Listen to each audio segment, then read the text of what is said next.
primeiro jornal que eu editei sozinho foi em 1982, chamava-se Comunicação, né? Me lembro que a turma era boa, o problema era a diagramação. Não tínhamos naquela época um professor específico de diagramação. Tinha de programação visual, de publicidade, às vezes tinha um aluno que era diagramador. Essa era uma dificuldade, né? A segunda dificuldade é que não havia uma previsão orçamentária definida para os jornais de laboratório, né? Então a gente tinha que fazer o que na administração pública se chama de empenho. Ou seja, você fazia uma tomada de preços, tinha que fazer três orçamentos, né? E depois você encaminhava aquilo para a reitoria, né? Numa época de inflação baixa não tem problema porque os orçamentos se mantêm por muito tempo, mas aquela era uma época de inflação alta. Então quando a gente finalmente conseguia a liberação, né, do dinheiro, né, aquele orçamento já não valia mais porque a inflação tinha comido aquele valor. Tem também aqui a história da imprensa brasileira, também um outro, esse aqui é do Godinho. Entrei no IACS em 92 e o Jornal Laboratório era cuidado pelo professor João Batista, pela professora Sônia Guiar e pelo professor David Mota. Eu, na verdade, comecei a colaborar com o Jornal Laboratório uns 3, 4 anos depois, não me lembro exatamente da data, mas talvez meio de 1996, a professora Silvia Moretti tinha ingressado 2 anos antes no IACS, passou a ser editora do jornal e pediu a minha colaboração. Ela antes trabalhava com o professor Alexandre Farbiato. E aí o Alexandre se afastou, se não me engano, para fazer um mestrado, e ela pediu minha colaboração. E a partir daí, de 95, no final do ano, 96, eu passei a me ligar a essa atividade do Jornal Laboratório, fazendo a orientação gráfica do jornal e muitas vezes a coedição. O processo assim, de surgimento do Casarão foi uma construção, né? Porque a gente tinha muita dificuldade. Os alunos mesmo não acreditavam naquilo, achavam que só a única coisa que valia a pena era fazer estágio em jornal, em empresa jornalística, achavam que o jornal não servia para nada, porque como a gente tinha muita dificuldade de imprimir, muitas vezes havia já um histórico de que se fazia jornal para nada, para ele não circular. O Casarão sempre foi o que foi, quer dizer, no tempo em que foi o Jornal Laboratório, ele sempre foi isso, foi um jornal voltado para as questões da universidade ou do ensino. Às vezes até por isso era confundido como órgão oficial, absolutamente nunca foi, mas enfim, outras instâncias, né, outros departamentos, né, outros setores da universidade encaravam dessa forma, sobretudo quando tinha eleição. Me lembro que quando eu assumi justamente, né, houve um problema exatamente por isso. Era uma campanha de retorno muito disputada, né, muito polêmica, candidatos assim polêmicos. E aí o João Batista teve, na verdade, a iniciativa de mandar os alunos entrevistar todos os candidatos a reitor. E teve aquele cuidado, quase que usando a régua, um paquímetro e tal, de dar o mesmo espaço, o mesmo número de letras, o mesmo espaço no jornal que cada um teve, tá? E eu fiz a caricatura e elas foram publicadas assim também na régua, né?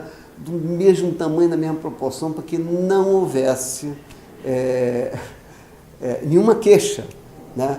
Ou nenhuma acusação de favorecimento de um candidato ou outro, né?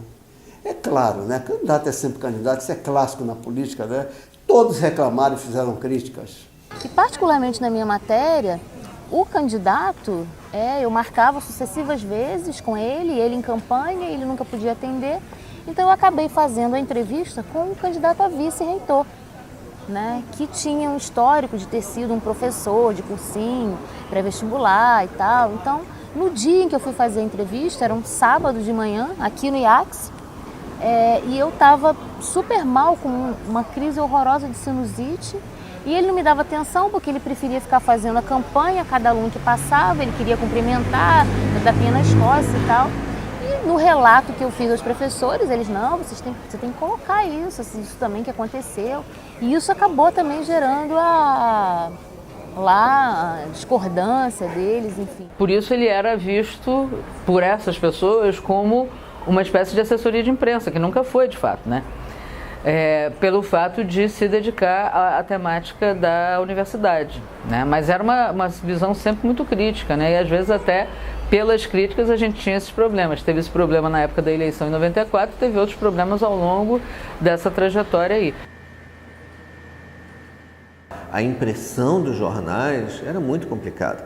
Às vezes a gente ficava, que nem você comentou, a gente ficava com um jornal todo pronto, sem ter como imprimir, as matérias caducavam, porque se o fotolito era usado, a gente não tinha dinheiro para botar. Às vezes a gente até comprou papel, essas coisas no nosso bolso, mas a maioria das vezes a gente não tinha esse dinheiro. E aí a gente tinha que esperar um novo empenho, ou a gráfica gentilmente ceder uns fotolitos, porque nós usamos mais do que deveríamos, a gente não fez um bom controle. Era nesse nível a história.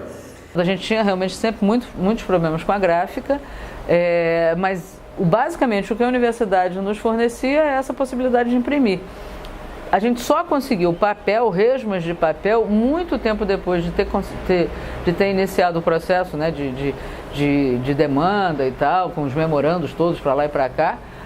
Assim, no semestre seguinte, a gente pediu uma coisa para um semestre, acabou sendo concedido no semestre posterior, e que ficou debaixo de uma escada ali daquele prédio, que hoje é o primeiro prédio, né, que é administrativo ali da direção do IACS e tal, e tem outras funções ali, ficou debaixo da escada, aquilo foi mofando e tal, ou seja, uma parte do material inclusive se perdeu, a gente não tinha nenhum apoio, zero completo.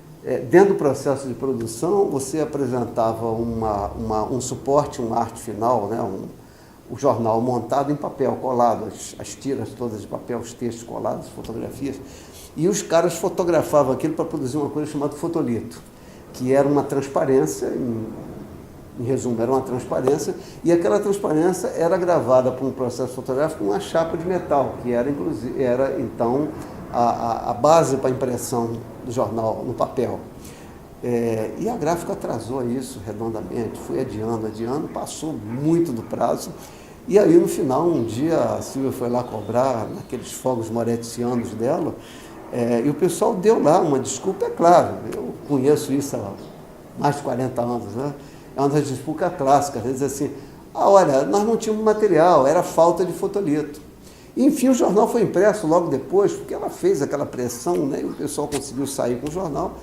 Comprei do meu bolso, foi R$35, me lembro que assim, R$35 hoje continua sendo algum dinheiro, na época era uma grana, e eu comprei um carimbo para carimbar os, 2.000 exemplares que a gente tirou, dizendo jornal atrasado por falta de fotolito. Quando a gente começou a buscar uma fonte de inspiração, por mais que o Hildo tenha sido cético sobre a questão técnica, né, a dificuldade de você manter esse produto, ele também nos foi muito solícito em mostrar o que já tinha sido produzido. Alguns professores, e eu me incluo entre eles sim, aliás, fiz essas críticas e essas colocações no encontro que nós tivemos no primeiro encontro, né, eram um pouco céticos em relação àquele processo. Porque as dificuldades são as mesmas, continuam as mesmas, né? Eu, no início, falei assim, olha, eu acho que, francamente, o interessante seria vocês fazerem alguma coisa na internet, não impresso, mas eles cismaram que tinha que fazer um impresso. E queriam referências. A gente mostrou para eles a coleção do Casarão, os 2 números mais recentes, que eram aqueles grandões, e os anteriores, que eram naquele formato duplo carta. Mostramos o aliás também, falamos a nossa ideia de fazer uma coisa mais abrangente que fugisse, né, a pauta estrita do Casarão e tal. E assim, eu não sei se adiantou muita coisa, porque é tipicamente aquela situação que você vê que os caras ficam folheando o jornal, mas não estão nem olhando aquilo, né? A única coisa que eu fiquei assim, meio chateada, que eu falei desde sempre que eu pude falar com eles, eu falava assim, olha, eu acho que não tem que botar o título de Casarão se vocês não vão recuperar a ideia original do Casarão, entendeu? Assim, você podia, já que é uma iniciativa própria dos alunos, uma turma de alunos e tal, que depois se desdobra e tal, botasse outro título, que nem a gente botou, aliás, e resolveram botar o Casarão. E aí diz que é uma homenagem. Eu, francamente, acho que não é não, mas enfim, ninguém quis saber, né? Ninguém me perguntou nada também, né? Então cada um faz do jeito que acha. Nós acabamos reproduzindo o nome O Casarão.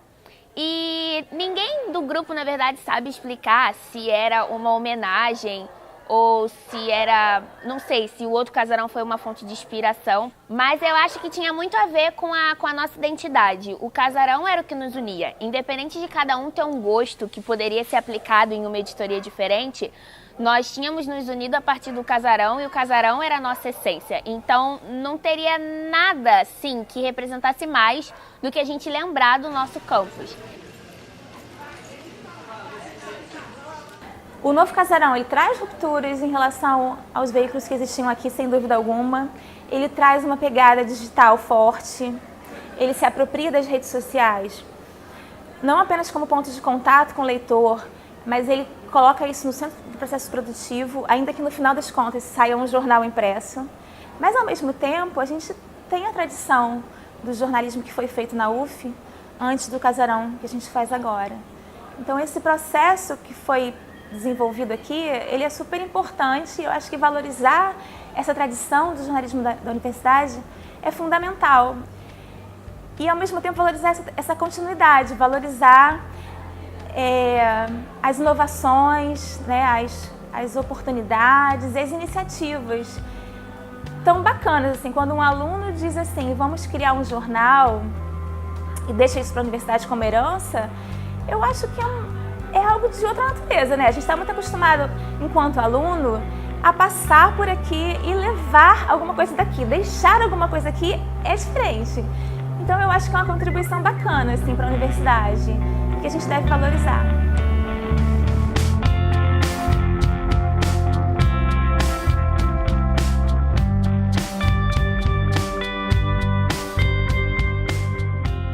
Cada ano que o casarão é feito, ele muda e fica com a cara de quem está fazendo o jornal, assim. Não tem como dizer que a Que Imagem Marcou não foi a edição número 1, falando sobre a ausência de estudantes negros na universidade. Pensar projetos que possam ser utilizados nos vários suportes, nas várias plataformas, mas eu acho que o jornal Laboratório impresso tem seu espaço.